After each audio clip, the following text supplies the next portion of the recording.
Hello student, the question says one end of a U-tube containing mercury is connected to a suction pump and the other end to the atmosphere. A small pressure difference is maintained between the two columns. Show that when the suction pump is removed, the column of mercury in the U-tube executes simple harmonic motion. So basically, we had a U-tube. Somehow we used some suction pump. Like we took this U-tube and we have used some suction pump and we raised the level on one side. So originally both would be equal and we used a suction pump and we slightly elevated the level. Imagine on one side the level increased by y. On one side if the level got increased by y, originally this was our actual elevation. So imagine that this is my actual elevation. And on one side if you increase the level by y, on the other side the level decreases by y. So this is what happens. So what is a suction pump means? Let us say we don't have budget for suction pump. You can use your mouth also to create the suction. Imagine that this is like a straw kind of a session, and you slightly increased the level. And as soon as you stop it, like as soon as you remove the suction pump, immediately what would happen?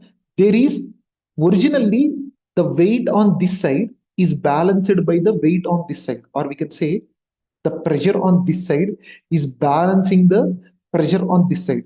Here both the pressures got balanced because of you raising the level by y. There is a difference in pressure on both the sides. Because of the difference in pressure, the entire fluid would start to accelerate upward in this way. This side would go upward in this way, and this side would come down with acceleration here downward in this way. Now we have to tell what is that acceleration equal to. If we can tell what is that acceleration equal to, we can tell whether that is equal to SHM or not. To understand this concept better, think about a netwood machine. Suppose if you have a netwood machine and if you have a mass M on this side, we have exactly another mass M on this side. If both the masses are exactly equal, if both the masses are exactly equal, the acceleration would be zero. Suppose if let us say on this side we have M1, on this side we have M1, and apart from that we have one more mass M2. Then M1 would balance, but there is nobody to balance this M2. Since there is nobody to balance this M2, this entire thing would start to go down with acceleration A. This entire thing would start to go with acceleration A. A is equals to like driving force. M2G, M1G are the driving force. So M2G plus M1G minus this M1G is the opposing force here, divided by total mass of the system, M1 plus M2. So basically the excess force that is driving this acceleration M2G divided by 2M1 plus M2. This will be the expression for this. We can use the same logic here. Originally, the mass on this side, imagine both of them are also like equal only. So in the U-tube, imagine that these two are equal. It is not necessary condition, but imagine that is also equal. Then originally the mass on this side of the limb is balancing the mass on this side of the limb. Now suddenly when you increase it the height, the mass on one side of the limb is not able to balance the mass on the other side of the limb. So if I draw a red line here, so if I draw a one more line here, only the mass below it is balanced by the mass below it. So let me call this mass as M1 and let me call this mass as M1. This extra mass that is present is M2. So here the unbalanced mass. So here unbalanced mass is equals to M2. Now what will this M2 would do? This M2 would push the entire fluid down.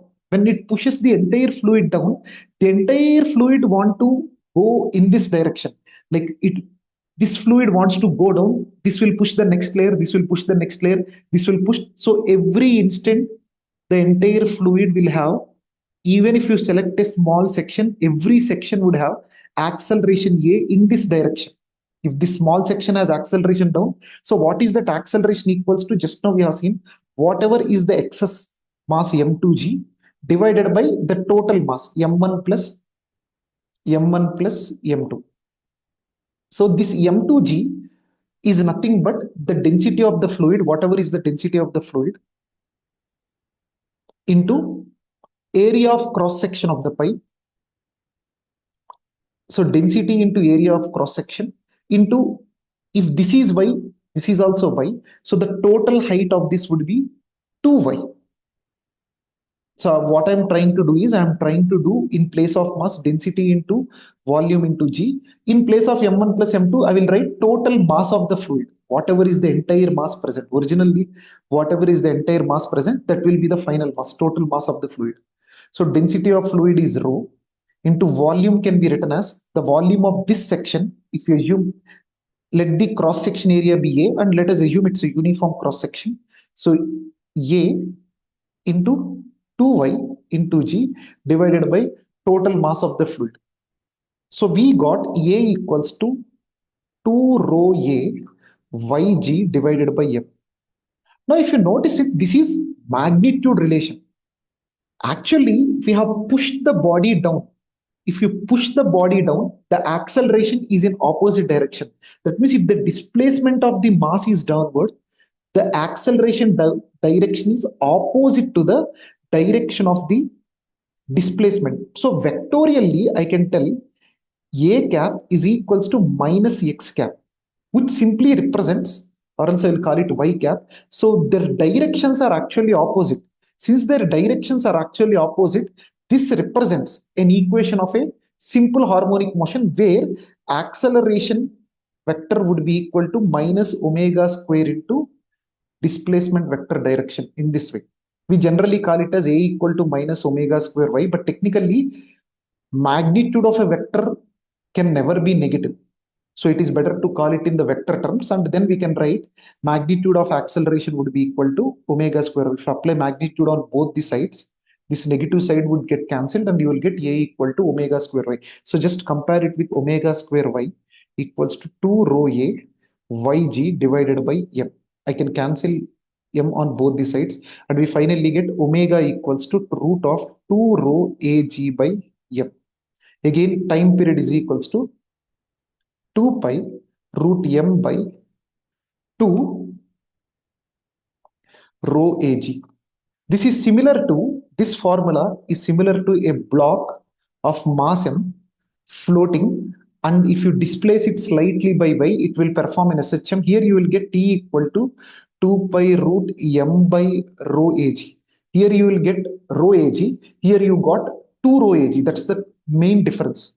In the block case, you will get m by 2 rho ag. Here you got m by 2 rho into ag.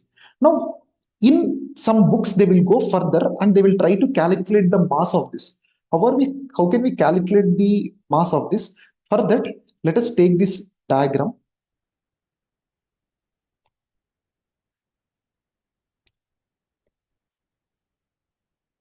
And imagine this length, whatever length here is there, almost negligible. That means we can just take this entire segment and imagine this is very, very, very, very, very small segment. So I have to take this entire one.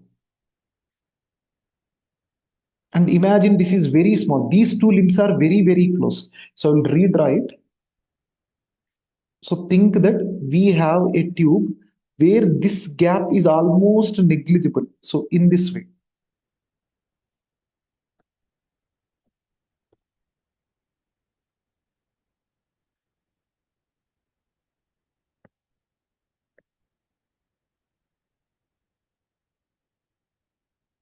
If this length is almost negligible, so if this is almost negligible, and if let us say on this side, we have originally fluid to a height h. During the balancing condition, let us assume the fluid is still height h. Then in this case, what is mass of the body? It is density into volume. Volume could be equal to volume of cylinder 1, like cylindrical section 1, plus volume of cylindrical section 2. So rho into volume of cylindrical section 1 is h into a1 plus h into a2.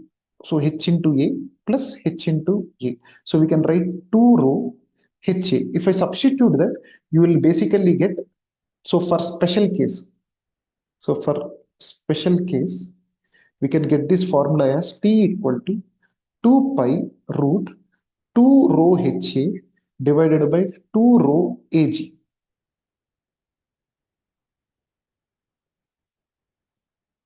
2 rho AG. If I cancel 2 rho and all that, you will get 2 pi root H by G as the equation. So we will get 2 pi root H by G. This is similar to time period of a simple pendulum, 2 pi root L by G. But remember, this H is the height of the each column. And in this special case only, there is again another special case. He will not give the height of this. Rather than giving you the height of this, he will tell total length of the column. Like he will give in the uniform one, he will give total length of the column. If total, I will take it to the next page. If total length of column is equals to L. If total length of the column is given, then there is no issue. There is no assumption, nothing could be made. We know T equal to 2 pi M by 2 rho AG. And I will, so here M can be written as density into area into length. Because the entire thing, if you assume it is cylindrical only, simply multiply cross-sectional area into length. So this is what we will get if I substitute that over here. So we will get 2 pi root rho AL divided by 2 rho AG. So rho A if I get cancelled, 2 pi root L by 2G. So these are the key formulas. So remember the key formula in this model. So the key formulae are, number one, the main formula T equal to 2 pi root M by 2 rho AG. And the next one is special cases. If the total length of the column is given, it is 2 pi root L by 2G. This is like half of the formula for simple pendulum. And if height of each column is given, L by 2 is height, and ignoring the base value. Here we no need to do any assumptions. This is a very special case where we ignore the base length. These are the formulas that we have obtained, and hope you understood how I have solved the problem. Thank you.